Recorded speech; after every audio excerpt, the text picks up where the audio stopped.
It starts with a phone call. It always does, doesn't it? The little moments that cleave your life into a befores and an after. For me, the before was 62 years of being a mother. The after, well, the after is why I'm telling you this story. The phone felt cool and heavy in my hand, a stark contrast to the warmth of the afternoon sun streaming through my kitchen window. I was looking at the potted orchid on my windowsill, a magnificent thing with blossoms the color of a bruised twilight. My late husband Robert had given it to me. He used to say I could make anything grow. I suppose for a long time I believed him. My name is Genevieve, and on the other end of that line was my son Evan, my only child. He was clearing his throat, a nervous little habit he'd had since he was a boy, the same sound he'd make before confessing to a broken vase or a poor grade on a report card. He said, "Genevieve, we need to talk about the wedding." My heart gave a little flutter of excitement. I'd been waiting for this.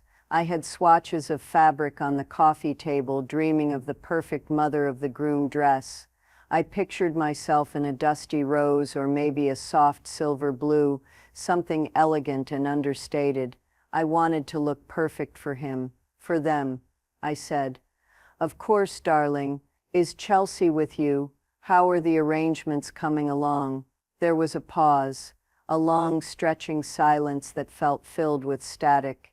I could hear a faint feminine murmur in the background, a whisper that sounded sharp and pointed even through the phone. Chelsea, his fiancée, a woman I'd met only a handful of times, each meeting feeling like a polite but firm job interview for a position I was destined to fail. Evan cleared his throat again. He said, "Well, that's the thing, Mom. Chelsea and we've been talking. And her father, you know how the Beaumonts are. They're very private people." I knew. Oh, I knew.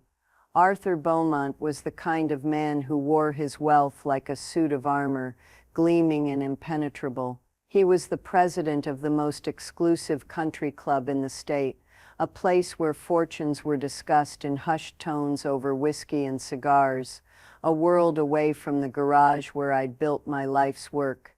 Evan continued, his voice taking on a rehearsed, almost robotic quality. He said, "We've decided to keep the ceremony itself very, very small, an intimate affair, just the immediate family." I smiled, the relief washing over me. "Oh, well, that's wonderful, Evan.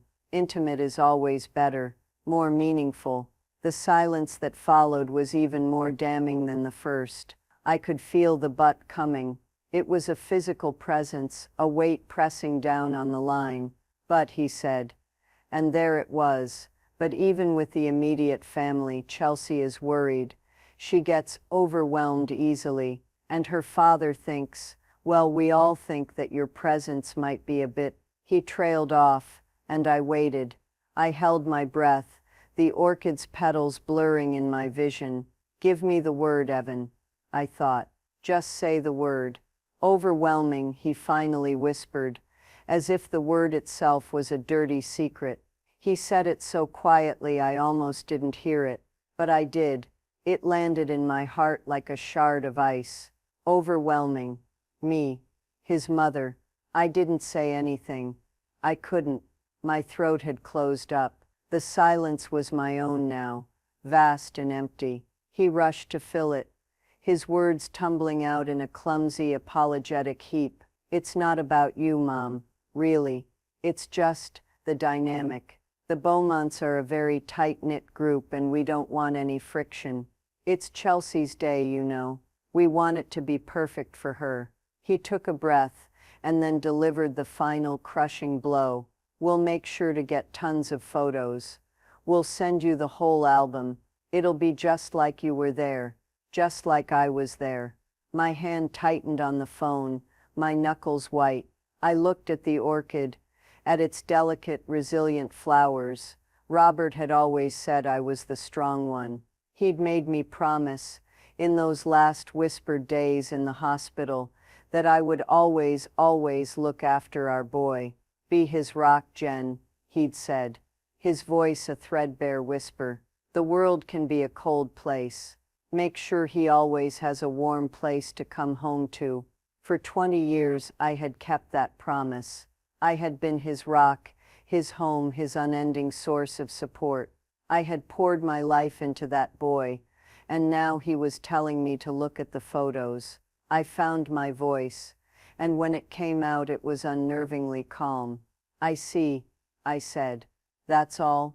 Evan asked, a note of surprise, of relief, in his voice. You understand? Oh, I understand completely, I said. And the line between the before and the after was drawn right there, sharp and irrevocable. I understand perfectly. What he didn't know, what no one knew, was that the before for me had already ended months ago. The quiet, unassuming mother he thought he was talking to, the woman who lived in a modest house and drove a sensible car, was a ghost. She had ceased to exist the day I signed the final papers, the day I quietly sold my tech company, Synapse, for a sum that would make Arthur Beaumont's entire country club membership gasp. He had no idea that the overwhelming mother he was casting aside had more liquid capital than his new father-in-law's private bank. He thought he was shunting me into a corner. He had no idea that I now owned the corner, the room, and the entire building. Instead of staying home to cry, instead of waiting for pictures of a life I was excluded from, I hung up the phone. The orchid seemed to watch me, its purple blossoms a silent testament to things that grow in unexpected ways. And I made another call. It wasn't about revenge, not yet. It was about correcting a mistake. My mistake. I had let my son believe I was small. It was time to remind him how wrong he was. The silence in my house after that call was a living thing. It was heavier than grief, deeper than sadness. It was the sound of erasure. I walked through the rooms of the home where I had raised him, my hand trailing along the wall. There was a faint pencil mark by the door frame, a testament to his height at age 7, just below my shoulder. There was the scuff on the hardwood floor where he'd tried to ride his first two-wheeler indoors during a thunderstorm. Every corner held a memory of the boy I loved, and every memory now felt like a small, sharp betrayal. My presence would be overwhelming. The word echoed in the quiet rooms. Overwhelming. What did that even mean? Was my love overwhelming? Was my quiet, constant support too much to bear? Or was it my life, the life I had built myself, that was the real problem? The life that didn't involve a country club, a family name whispered in reverent tones, or a fortune inherited through generations of shrewd marriages. I sank onto the sofa, the fabric swatches for my non-existent dress still scattered on the coffee table. I picked up a piece of silver blue silk, letting it run through my fingers. It felt cool and smooth, like a promise of an evening that would never happen, and that's when the dam of my composure finally broke. It wasn't a loud, theatrical sobbing. It was a silent, gut-wrenching pain that left me breathless. I cried for the little boy who used to hold my hand so tightly his knuckles turned white. I cried for the teenager I'd coached through calculus and heartbreak. I cried for the young man whose every venture, every whim, every mistake I had quietly funded without a word of complaint. I was his safety net, the invisible foundation upon which he'd built his life. And he had just sawed through the ropes, content to let me fall away so he could rise higher in a world that valued polish over substance. I had kept my promise to Robert. Maybe I had kept it too well. The warm place to come home to had become an entitlement. The rock had become a stepping stone. My mind drifted back. Flashbacks aren't like in the movies. They don't come in a neat chronological sequence. They come in waves, fragments of feeling and images washing over you. I saw Robert, his face pale against the hospital pillows, his hand in mine. He'd been an engineer, a brilliant, gentle man who saw the world in systems and structures. He was the one who first encouraged my little hobby, my tinkering with code in our garage. I was a math teacher back then. He saw something more. He saw synapse before it was even a name. You see the connections others miss. Jen, he'd say. You build bridges where others see walls. He made me promise to look after Evan, but he also made me promise not to give up on my little project. He believed in me. When he died, Evan was 16, and my grief was a vast, empty landscape. My work became my refuge. Building the company was the only way I knew how to process the loss, to build a new structure in a world that had lost its foundation. Evan never understood it. To him, my work was just work. It was the reason I was sometimes late for dinner, the reason my mind was sometimes elsewhere.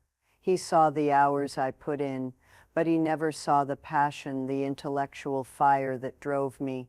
When Synapse started to become successful, truly successful, his interest was purely transactional. The company became a magical, invisible bank account. Mom, could you help with the down payment on the car? Mom, this startup idea is a sure thing. I just need some seed capital. Mom, my landlord is being a jerk. I always said yes. Because of Robert's promise. Because it was easier to write a check than to face the growing distance in his eyes. I told myself I was helping him find his footing, but a part of me, a part I refused to acknowledge, knew I was enabling his dependency. He never had to truly fail, so he never learned how to truly succeed. He coasted on my quiet, relentless effort, and he grew to resent me for it. My success was a constant, unspoken reminder of his own mediocrity. He couldn't build his own company from scratch, so he decided to marry into one that was already built, one that came with a pre-packaged history and an impressive name. Meeting Chelsea and her family was like stepping into a different world. The Beaumonts didn't build things, they acquired them. Their home was a museum of curated wealth. The air was thick with the scent of old money and smug satisfaction. Arthur Beaumont, with his perfectly tailored suit and condescending smile, had looked at me during our first and only dinner together with a kind of bemused pity. He'd asked what I did for a living. Evan jumped in before I could answer. He said, "My mom is retired now. She had a small consulting business for a while. A small consulting business." That's what he called the company I had built from nothing, the company that had pioneered predictive analytics software, the company that was, at that very moment, in the final stages of a 9-figure acquisition by a global tech giant. I remember looking at my son across that polished mahogany table, his face eager, desperate for his future father-in-law's approval, and I felt a coldness I had never known. He wasn't just diminishing me, he was erasing me. He was editing my life story to make it more palatable for his new audience. Chelsea had patted my hand, her diamond ring catching the light. "It's so wonderful you have hobbies, Genevieve. I believe it's so important for women of a certain age to stay busy." I just smiled. A tight, polite smile that didn't reach my eyes. It was a language they understood. The language of quiet, feminine compliance. Now, sitting in the silence of my own home, those memories swirled together, forming a toxic, suffocating cloud. The casual dismissal, the condescending pats on the hand, my own son's casual, brutal revision of my life. It wasn't just that I was uninvited to the wedding, it was that I had been deemed unworthy of the world he so desperately wanted to join. I was the embarrassing, self-made mother who didn't fit the narrative. The tears stopped. The ache in my chest slowly cooled, hardening into something else, something solid and unyielding. Resolve. For 20 years I had played a role, the grieving widow, the devoted mother, the silent benefactor. I had been playing a part in Evan's life, a supporting character in his story, and he had just written me out of the script. What was I supposed to do? What would any of you do? Just accept it. send a nice, tasteful gift from their registry, and wait for the glossy, professionally edited photos of their perfect motherless day. For a day, maybe two, that was the plan. I would be the bigger person. I would take the high road. Then my phone buzzed. A text message. It was from Evan. My heart, betraying me, gave a little leap of hope. Was it an apology? A moment of clarity? Had he realized the monstrous thing he had done? I opened the message. My breath caught in my throat. It read, "Hey Mom, so sorry about the other day. Things are just crazy. Listen, the florist for the reception is asking for the final deposit, and Arthur's accounts are tied up until next week. It's only $5,000. Any chance you could spot me? I'll pay you back." I stared at the screen for a full minute, the words blurring. $5,000. He had the audacity to uninvite me from his life's most important celebration and then, in the same breath, treat me like an ATM. He wasn't just erasing me, he was using the ghost of me to finance his new life. The life I wasn't good enough to be a part of. Something inside me snapped. A quiet, clean, definitive break. The promise I made to Robert was to be a warm home for our son, not a doormat for a stranger wearing his face. The high road suddenly seemed like a path to nowhere, a lonely, barren track leading to a future of polite exclusion and quiet heartbreak. It was never about the money. I had to make that clear to myself. The money was just a tool, a resource I had earned through my own sweat and intellect. But now it could be something more. It could be a language that Evan and the Beaumonts would understand perfectly. I picked up the silver blue silk swatch from the table. It was beautiful. It would have been perfect. I folded it neatly, placed it back on the stack, and stood up. The grief was gone. The sadness was gone. In its place was a profound, crystalline clarity. It wasn't about revenge. It was about balance. It was about resetting the scales that had been tipped against me for far too long. But as I walked to my office, to the phone that would connect me to the people who could make impossible things happen, a small, cold thought bloomed in my mind, a thought I couldn't deny. It wasn't about revenge until it was. And in that moment I embraced it. The after had begun. The first call I made wasn't to a resort or a travel agent. It was to Melinda Chang. Melinda wasn't just a wealth manager. She was a financial predator in a Chanel suit, the sharpest mind I'd ever met. She had guided me through the sale of Synapse with the precision of a surgeon and the ruthlessness of a shark. She was in her early 40s with a severe black bob and an allergy to sentimentality. She was, in short, exactly who I needed. We met the next morning at a discreet cafe, the kind with overpriced coffee and sound-dampening panels on the walls. I laid it all out for her. The phone call, the word overwhelming, the text message asking for $5,000. I told the story in a flat, emotionless voice, the way I would present a problem to an engineer. Melinda listened without interruption, her fingers steepled under her chin. Her expression was unreadable. When I finished, she took a slow sip of her espresso. "So," she said, her voice crisp, "The Ungrateful Son and the Social Climbing Fiancé. A classic. The Beaumonts. I know the name. Old timber money diluted over 3 generations. They have a reputation, but their portfolio is more show than substance. Lots of land, not much liquidity. Arthur Beaumont likes to play the patriarch, but his net worth is a rounding error on your last tax return." Hearing it laid out so clinically was validating. It stripped away the emotional fog and left only the cold, hard facts. She continued, "The standard playbook here is straightforward. You close the bank of Mom. You send a polite, brief email stating that due to your new financial circumstances, you can no longer provide assistance. You block his number. You take a nice, long cruise. The natural consequences of his actions will be his life lesson." I shook my head. No, Melinda raised an eyebrow. No, Genevieve, you didn't build an empire by being sentimental. This is a business decision. He's a bad investment. Cut your losses, that's where you're wrong, Melinda, I said, leaning forward. This isn't a business decision. It's a physics problem. For every action, there is an equal and opposite reaction. For 20 years, the action has been my support, my silence, my money flowing in one direction. The reaction has been his withdrawal, his disdain. He thinks he can have one without the other. I need to demonstrate, in a way he cannot ignore, that this is no longer the case. And what exactly did you have in mind? A strongly worded letter from your attorney. I took a breath.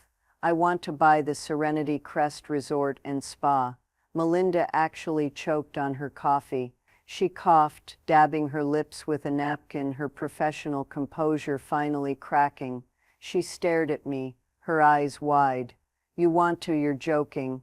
Tell me you're joking. I just looked at her, my expression unwavering. My God, she whispered, leaning back in her chair. You're not joking. Genevieve, that's $100 million property at least. It's owned by Luxemark Hospitality, a global conglomerate. You can't just walk in and buy a flagship resort like it's a new handbag. I know, I said. That's why I called you. A slow smile spread across Melinda's face. It was a terrifying, beautiful thing. Oh, this is so much better than a cruise. For the next 2 hours, the cafe booth became our war room. Melinda, her mind now fully engaged, was a whirlwind of activity. She was tapping away on a tablet, pulling up financial statements, corporate ownership structures, and satellite images of the resort. The plan began to take shape, not as a vague fantasy of revenge, but as a series of concrete, actionable steps. Melinda's initial assessment was correct. A direct purchase was impossible and would take months, if not years. But as she dug deeper, she found a weakness. Luxemark Hospitality was publicly traded and they were under pressure from shareholders. They had overextended on a series of acquisitions in Asia and were desperate to show a stronger balance sheet before their next quarterly report. The Serenity Crest was a jewel, but it was an underperforming one. It was expensive to run and its profit margins were thin. They won't want to sell it, Melinda said, thinking aloud. It would be a blow to their prestige, but their board of directors has a fiduciary duty to their shareholders. If they receive an offer so far above market value that it would be irresponsible to refuse, they would have to take it. What kind of offer are we talking about? I asked. She looked at me, her eyes gleaming. An insane offer, an all-cash, no contingency, 72-hour closing offer. The kind of offer that makes a CEO interrupt his vacation in the Maldives to convene an emergency board meeting. We would need to offer at least 50% above their own internal valuation, maybe more. I did a quick calculation in my head. It was an astronomical sum, but it was a fraction of what I now had. It was a number, just a number, and numbers were my native language. Do it, I said. Melinda's smile widened. Now for the fun part, secrecy. We can't have your name anywhere near this. We'll need a shell corporation, a new one, untraceable. We spent another hour brainstorming. We settled on the name Aura Holdings LLC. It was vague, corporate, and utterly meaningless. Melinda got on the phone with a law firm in Delaware that specialized in creating such entities with blinding speed and absolute discretion. Within hours, Aura Holdings would exist, a legal phantom with me as its sole invisible owner. The next step was the approach. Melinda would act as the sole representative of this mysterious investment groups. She would make the initial contact not with the resort itself, but with the chief financial officer of Luxemark Hospitality. The key was to bypass the entire operational chain of command and go straight to the heart of the financial decision-making. And what about the wedding? I asked. They have a contract with Evan and the Beaumonts. That's the beautiful, brutal part of it, Melinda explained. In contracts of this size, there's always a cancellation clause, a penalty for breach of contract. We will offer to cover that penalty tenfold. We're not just buying the resort, we're buying our way out of every single obligation they have for that weekend. Legally, their hands will be tied. The check we write for the cancellation fees will be larger than Arthur Beaumont's annual income. They will have no choice but to inform their clients that, due to unforeseen circumstances, the venue is no longer available. It was diabolical. It was perfect. But I wanted more. I didn't just want the wedding canceled. I wanted to be there. I wanted to see it. I told Melinda, I don't want them to get a call a week in advance. I want the deal to close the day before the wedding. I want them to be there at the altar. Melinda's eyes narrowed. That's a very tight timeline, Genevieve. The legal work, the transfer of funds, it's almost impossible. Almost, I asked. She held my gaze for a long moment, then nodded slowly. Almost. It will cost a premium. We'll have to pay exorbitant fees to the lawyers, the bankers, everyone involved to make this happen on a holiday weekend timeline. Pay them, I said. Pay them whatever it takes. This is going to be incredibly expensive, she warned one last time. Melinda, I said, my voice quiet but firm. For 20 years I invested in my son. I poured everything I had into him. My time, my love, my money. It yielded nothing but heartache. I think of this as diversifying my portfolio. I'm making a new investment in myself. Melinda closed her tablet. She raised her coffee cup. To diversifying, she said. I raised my own, to a new portfolio. The days that followed were a blur of encrypted emails and coded phone calls. I felt like a character in a spy novel. I moved out of my house and into a suite at a downtown hotel just to be safe. I bought a burner phone, a cheap prepaid device that was my only link to Melinda and our secret project. I let Evan's calls go to voicemail. His messages grew more and more frantic. First they were about the $5,000, then about my silence. Mom, are you okay? Why aren't you picking up? Is this about the wedding? I'm sorry, okay? Just call me back. The apology was weak, transactional. He was sorry because he needed something, not because he had done something wrong. It only strengthened my resolve. Melinda was a maestro, orchestrating a symphony of corporate law and high-stakes finance. Aura Holdings made its offer. As she predicted, the initial reaction from Luxemark was disbelief, followed by suspicion. But the number was too big to ignore. The all-cash, fast-closing nature of it was irresistible. Their legal team vetted Aura Holdings and found nothing but a legally sound, anonymous entity with verified, colossal funds held in an escrow account. The greed started to set in. They countered, of course. A slightly higher number.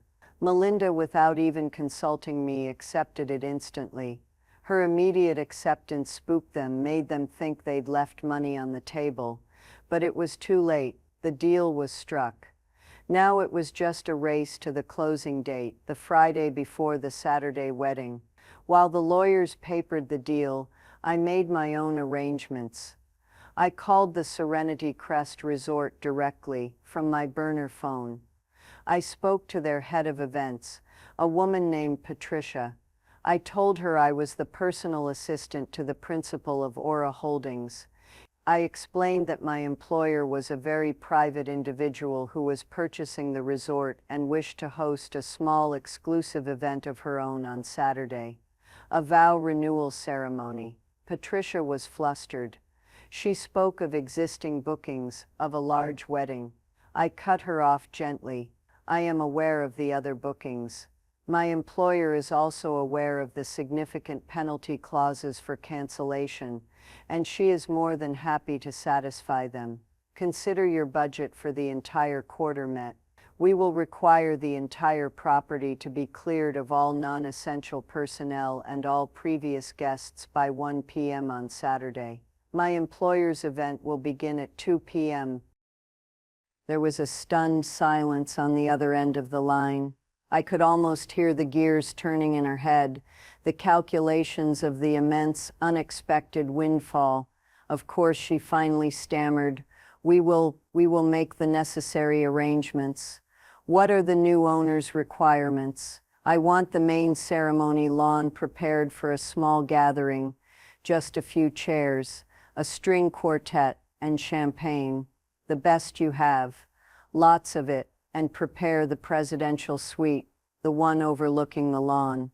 My employer will be staying there. I hung up, a strange sense of calm settling over me.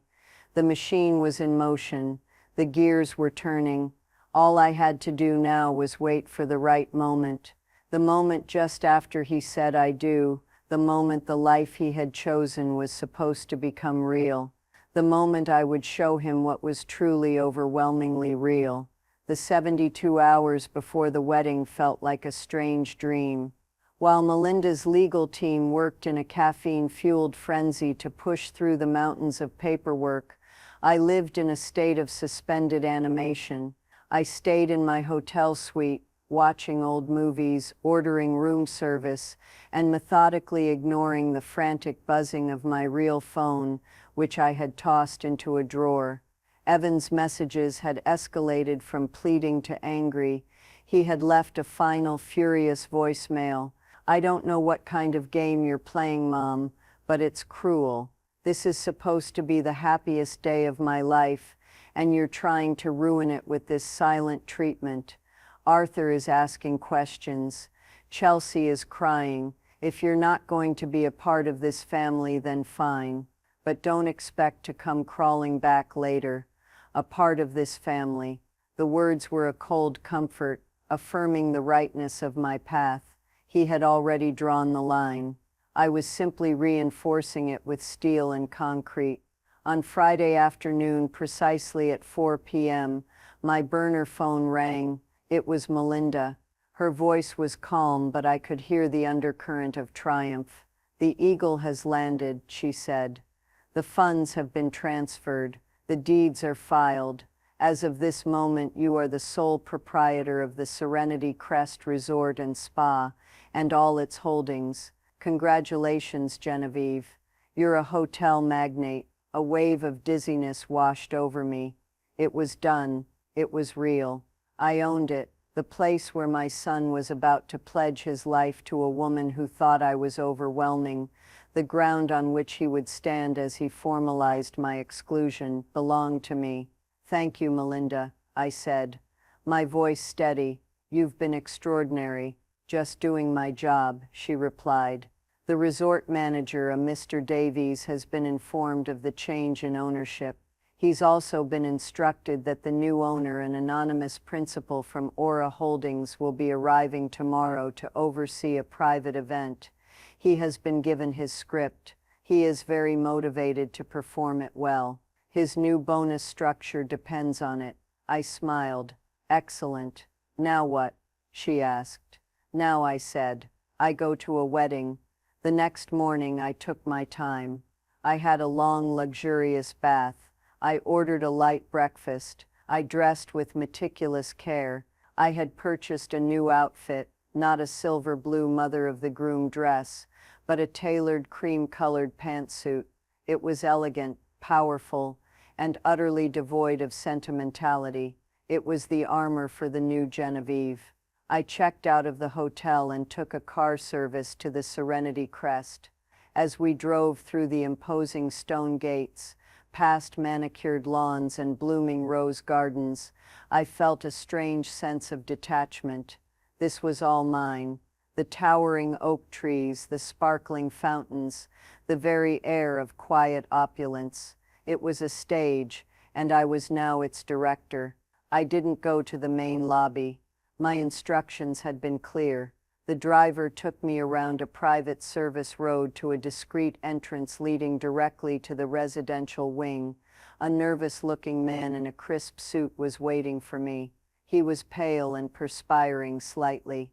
"Mr. Davies, I presume," I said, stepping out of the car. He nodded, swallowing hard. "Madam, welcome. The presidential suite is ready for you." As instructed, he led me through a quiet corridor and up a private elevator.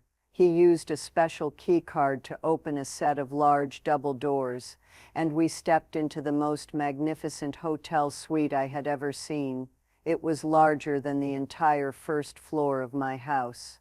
One entire wall was made of glass, leading out to a sprawling private terrace that offered a perfect panoramic view of the main ceremony lawn below.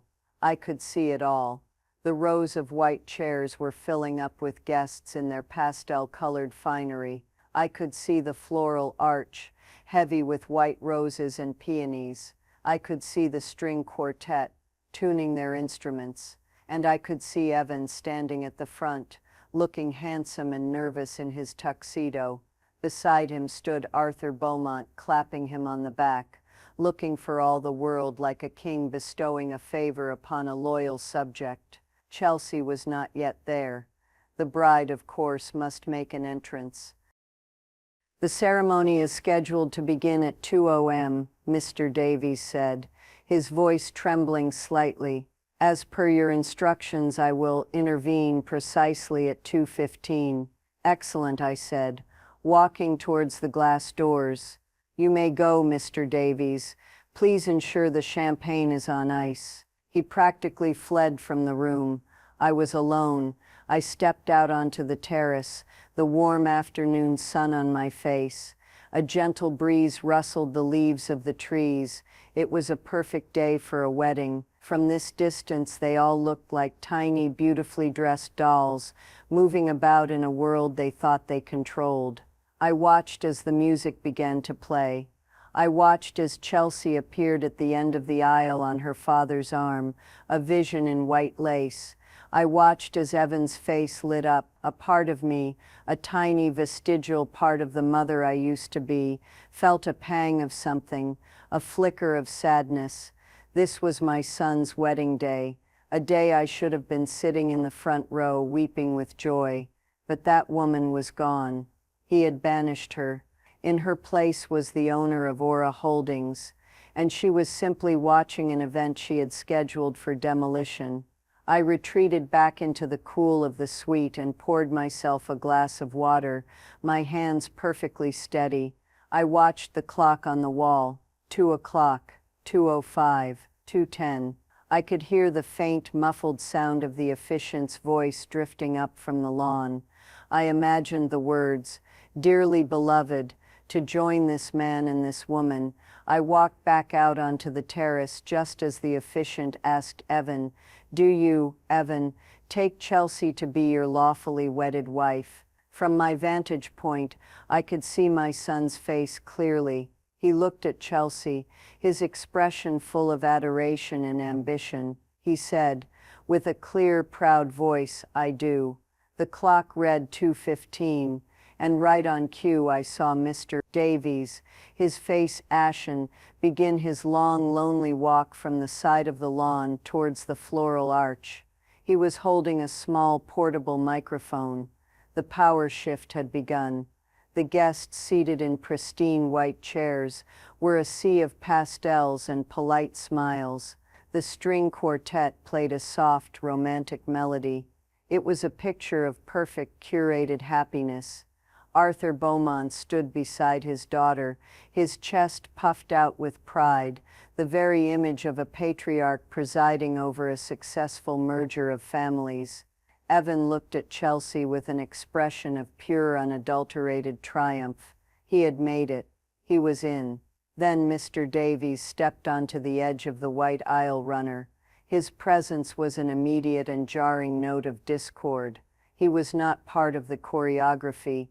A few guests in the back rows turned their heads, their expressions shifting from placid enjoyment to mild confusion. The officiant, a pleasant-looking man in his 60s, faltered mid-sentence. He looked at Mr. Davies with annoyance. Mr. Davies did not stop. He walked with a steady, deliberate pace up the aisle, the small microphone in his hand. The string quartet, sensing the disruption, trailed off, one violin squeaking into an awkward silence. A nervous murmur rippled through the crowd.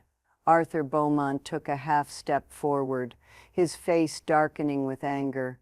"What is the meaning of this?" he hissed, his voice carrying in the sudden quiet. Mr. Davies reached the front, standing just a few feet from the bridal couple. He raised the microphone to his lips, his hand trembling almost imperceptibly. He cleared his throat. The sound was amplified, echoing across the lawn. "Good afternoon, ladies and gentlemen," he began, his voice strained but clear. "My name is Charles Davies, and I am the general manager of the Serenity Crest Resort. I apologize for this interruption, but I have a brief, urgent announcement to make." The confusion in the crowd was turning to alarm. Chelsea's perfect smile had frozen on her face. Evan looked utterly bewildered, his eyes darting from Mr. Davies to Arthur, as if expecting his powerful father-in-law to simply wave this inconvenience away. Arthur took another step forward. "Get off this lawn immediately. You are ruining my daughter's wedding. We will have your job for this." Mr. Davies ignored him, his eyes fixed on some distant point over the heads of the guests. He continued, his voice gaining a strange, formal strength.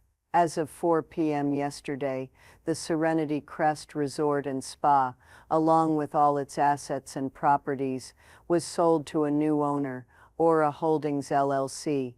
A collective gasp went through the crowd. Arthur Beaumont stopped dead in his tracks, his mouth slightly agape. Mr. Davies pressed on, the words coming faster now, as if he just wanted to get them all out. "The new ownership has decided, effective immediately, to cease all public operations in order to host a private event of their own. All previously scheduled events for this weekend, including this one, are hereby canceled." The chaos that erupted was instantaneous. It wasn't a slow burn, it was an explosion.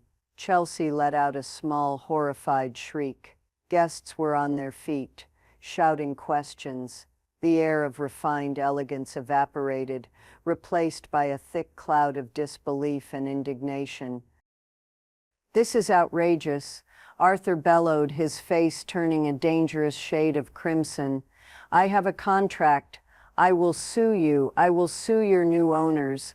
I will buy this place and turn it into a parking lot." Mr. Davies, to his credit, stood his ground. He had his script. He looked directly at Arthur Beaumont. "Sir, the new ownership is fully aware of all existing contracts. As per the cancellation clause, a penalty payment has already been wired to your account on file. I believe you will find the amount more than satisfactory. It should cover your expenses and the expenses of every one of your guests several times over." Arthur was momentarily stunned into silence. He fumbled for his phone, his hands shaking with rage. "Now, Mr. Davies announced, his voice rising over the din, "if you would please proceed to the main lobby in an orderly fashion. My staff is waiting to arrange for your transportation and overnight accommodations at a neighboring hotel, all at our expense. We must ask that you vacate the premises within the next hour, as the new owner's private event is scheduled to begin shortly. Thank you for your understanding." And with that he turned and walked away, melting back into the side of the lawn from which he had appeared. He had done his part. He had earned his bonus.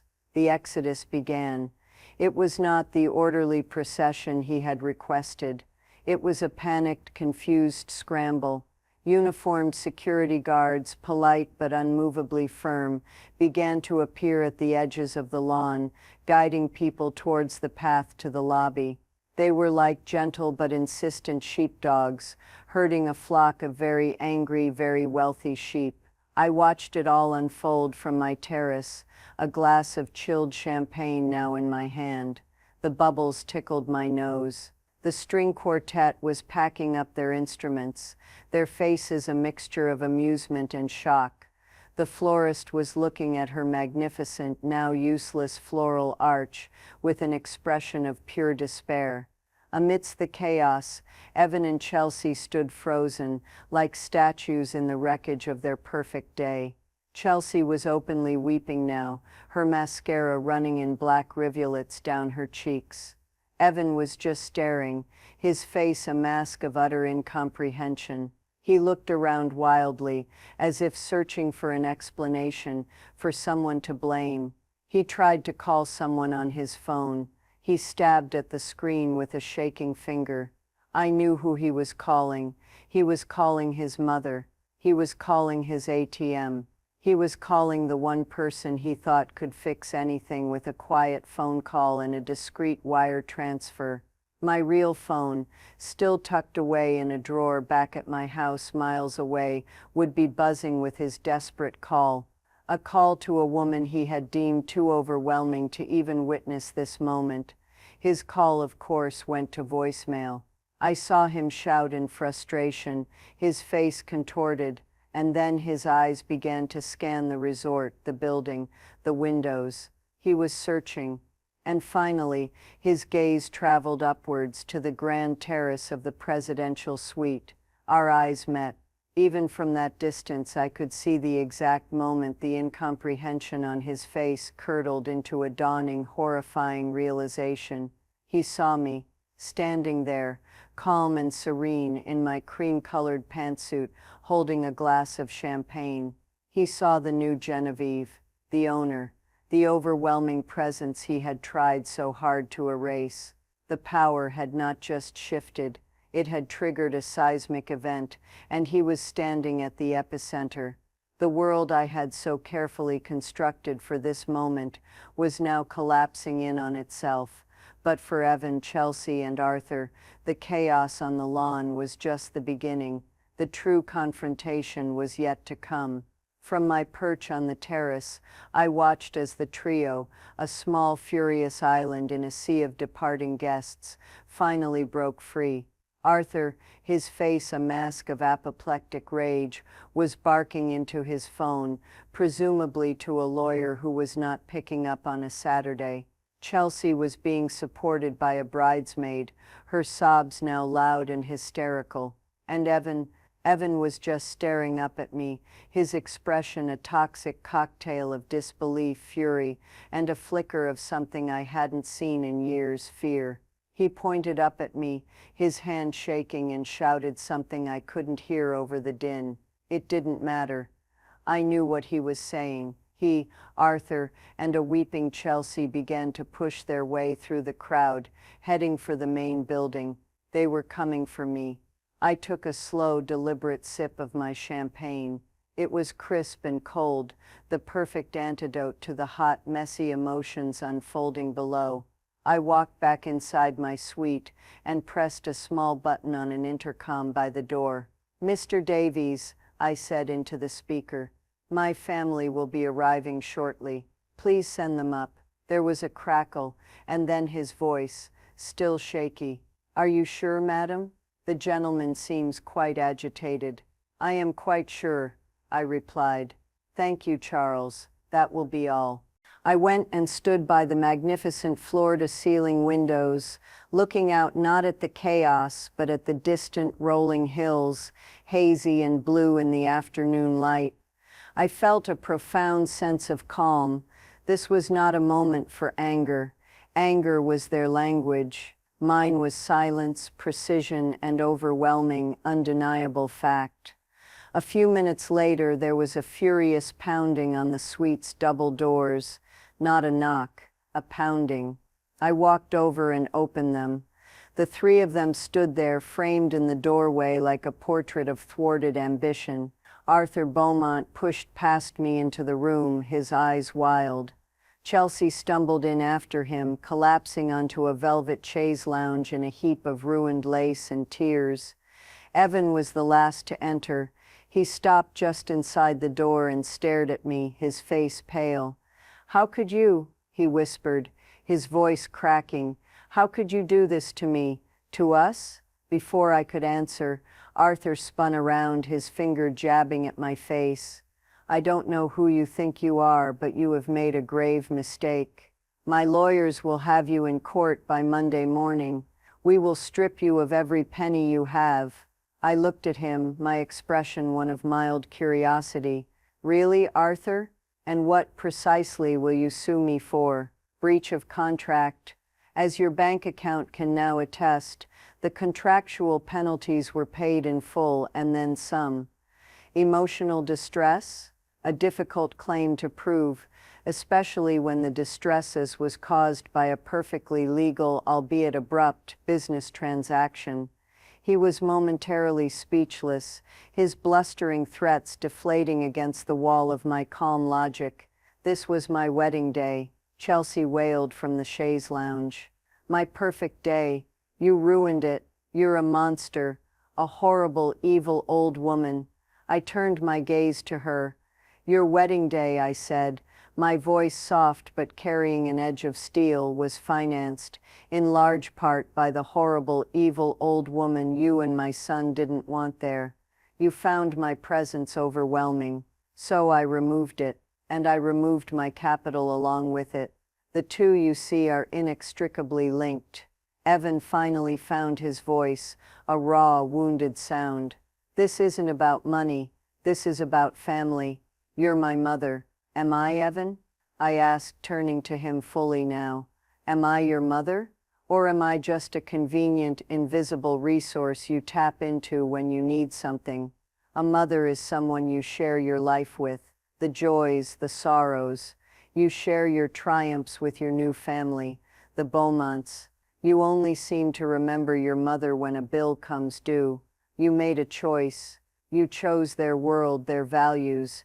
You cast me aside because I didn't fit, because I was, what was the word? Overwhelming. I let the word hang in the air between us, heavy and sharp. So I decided to give you what you wanted." I continued, walking over to the champagne bucket and calmly refilling my glass. "A world without me in it. Unfortunately for you, my world and my resources are one and the same. You cannot have the comfort of my financial support while enjoying the convenience of my social absence. It doesn't work that way." Arthur, having recovered slightly, scoffed. "Your resources? What resources?" "Evan told me you ran some little consulting firm, sold a few bits of software. Don't be ridiculous."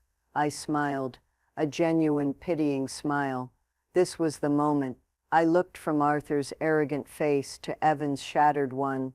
"Evan," I said, "did you ever even once ask me what Synapse actually did? Did you ever read one of the articles about it in the financial press? Did you pay any attention at all?" He just stared at me, his mouth opening and closing silently. He had no answer. He had never cared enough to ask. "Synapse wasn't a little consulting firm, Arthur," I said, turning back to the sputtering patriarch. "It was a pioneer in AI-driven predictive analytics. And I didn't just sell a few bits of software. 6 months ago, I sold the entire company to a multinational technology corporation. The sale was private, but I assure you the final price would be more than enough to buy your precious country club, its golf course, and all the assets of its members, and still have enough left over for a very, very generous tip. This resort, this was a rounding error, a weekend indulgence." The color drained from Arthur Beaumont's face. He looked at me, then at Evan, then back at me. The cogs of his ruthlessly transactional mind were turning, reassessing, recalculating. He had backed the wrong horse. He had allied his family with the court jester, not realizing the jester's quiet, unassuming mother was the queen. "And you, Evan," I said, my voice softening just a fraction, because despite it all, he was still the boy I had raised. "You wanted a small, intimate affair. Well, this is my small, intimate affair. My private event. I'm sorry it conflicted with yours.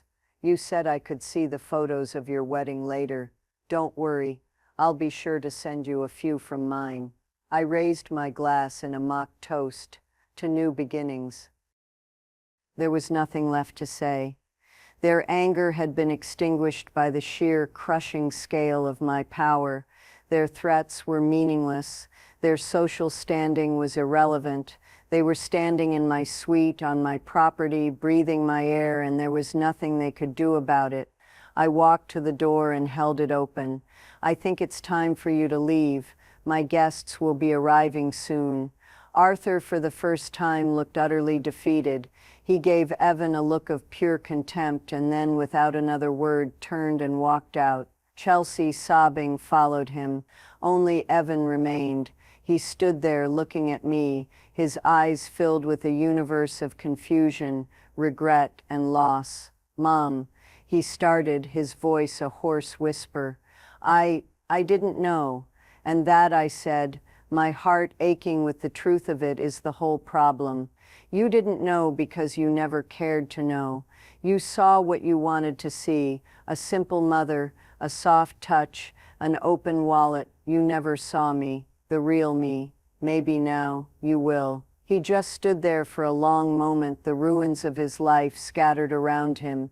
Then he turned and walked out of the suite, a ghost leaving a world he no longer had access to.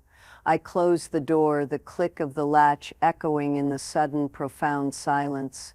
The confrontation was over. The vindication was complete.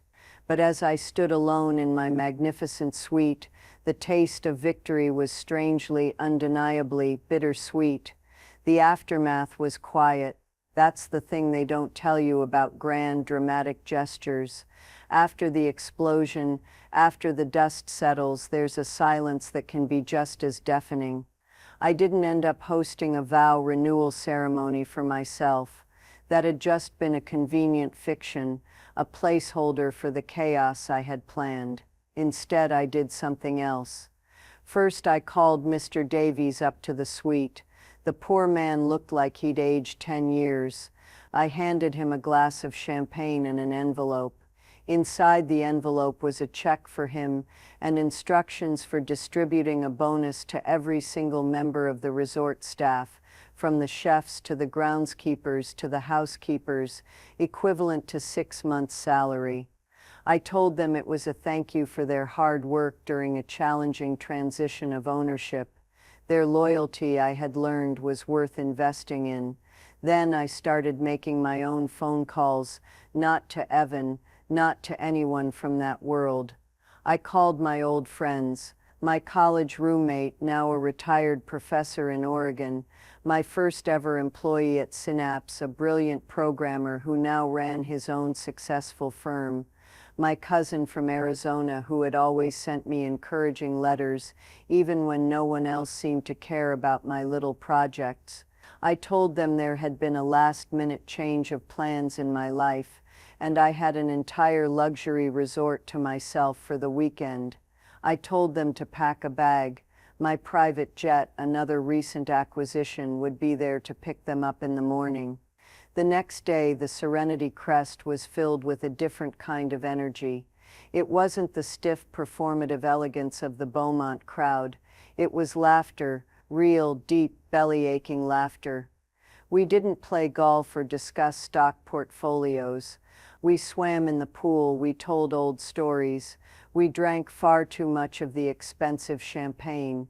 We celebrated friendship and history, and the quiet, enduring bonds that are forged not through ambition, but through genuine affection and shared experience.